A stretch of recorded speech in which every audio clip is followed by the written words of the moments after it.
At 1.2 square miles, Angel Island is the largest natural island in the San Francisco Bay. Its layered past and natural beauty make this state park an exceptional day trip from San Francisco or Marin County. In this video, we're going to provide you with some tips for making the most of your day on Angel Island, including how to get there, ways to get around, and what to see and experience while you're there. Getting to Angel Island is part of the experience. One option is taking a ride on the Golden Gate Ferry, which departs from the San Francisco Ferry building.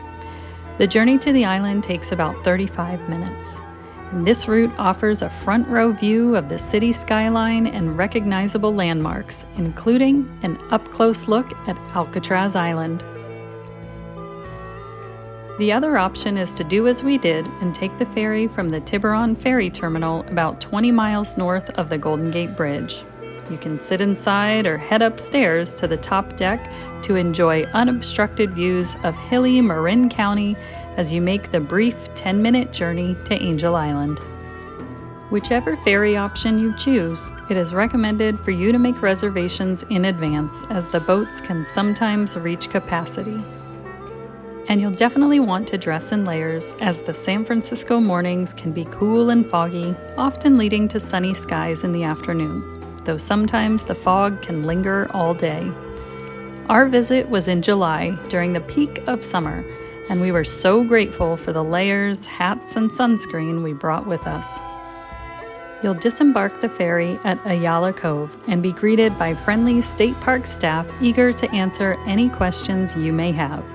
It's probably best if you decide how you wish to explore the island before you arrive.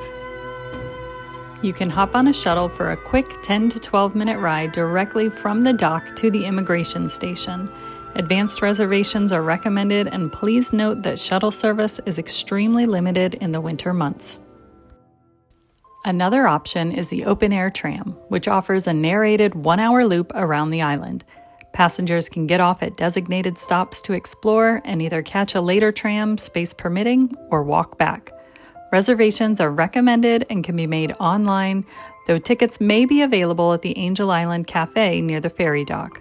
The tram operates regularly during the summer, primarily on the weekends in spring and fall, and does not run in the winter. If you're traveling with kids, have them ask a park ranger for a junior ranger booklet to complete while they're exploring the island.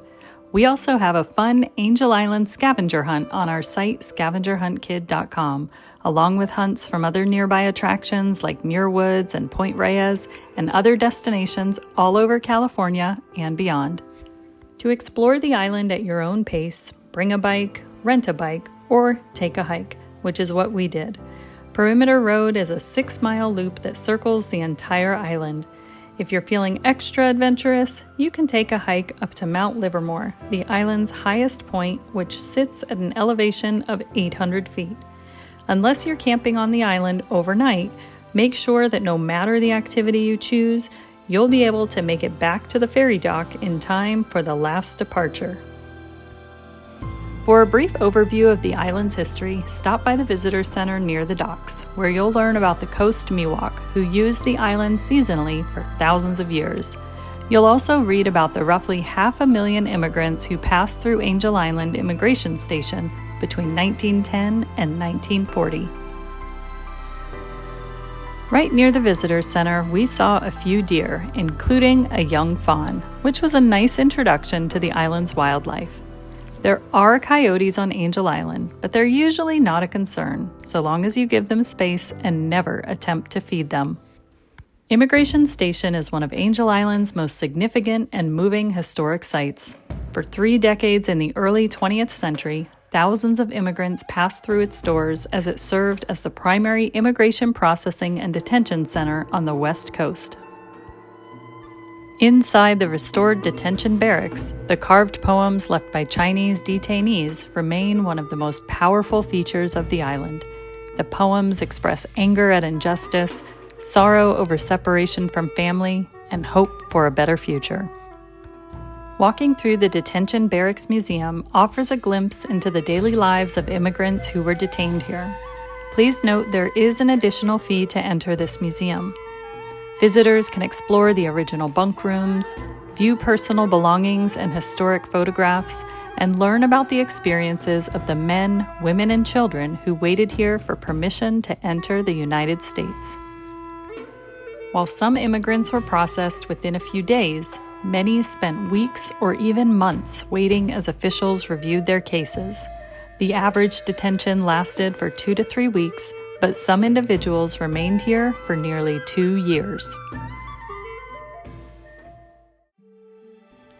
Housed in the former Immigration Station Hospital, the free Angel Island Immigration Museum provides additional context through exhibits that explore the laws, policies, and personal stories that shaped this chapter of U.S. immigration history. Continuing clockwise, Perimeter Road leads to Fort McDowell, the East Garrison, which served as a major Army post from the late 1800s through World War II. New recruits were processed here before deployment, and returning soldiers were screened for communicable diseases in the island's quarantine facilities. Many of the surviving buildings give a strong sense of the island's military role in the Pacific. A short distance further is Quarry Beach, a nice place to relax and enjoy a picnic lunch. Another thing worth mentioning is that besides the cafe near the dock all the way back at Ayala Cove, there is no other food services on the island, so you'll want to bring enough food and water to keep you nourished throughout your time exploring. As you continue along Perimeter Road, sweeping vistas appear of the city skyline, Alcatraz, and the Golden Gate Bridge. We hope you luck out with clear skies so that you can enjoy these views. Next come Batteries Drew and Wallace, early 20th century coastal defense installations built to protect the San Francisco Bay. Though never used in combat, they were part of a nationwide effort to modernize America's harbor defenses. Today, visitors can explore the remains of Battery Drew and imagine what these military fortifications looked like more than a century ago.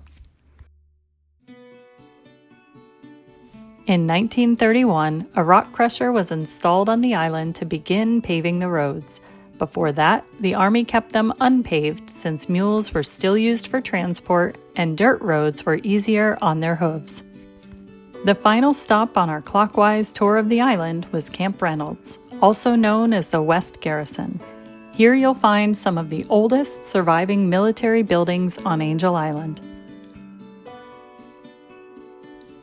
By this point, we had to quickly make our way back to the ferry dock at Ayala Cove, as to not miss one of the last boats of the day.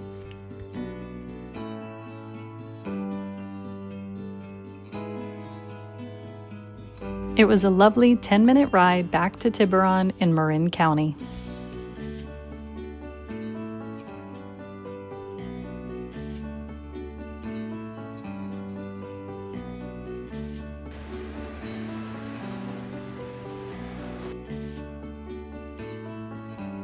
Upon returning to the mainland, we spent the remainder of the afternoon exploring this charming waterfront town and taking in the gorgeous vistas of the San Francisco Bay from the famous hippie tree.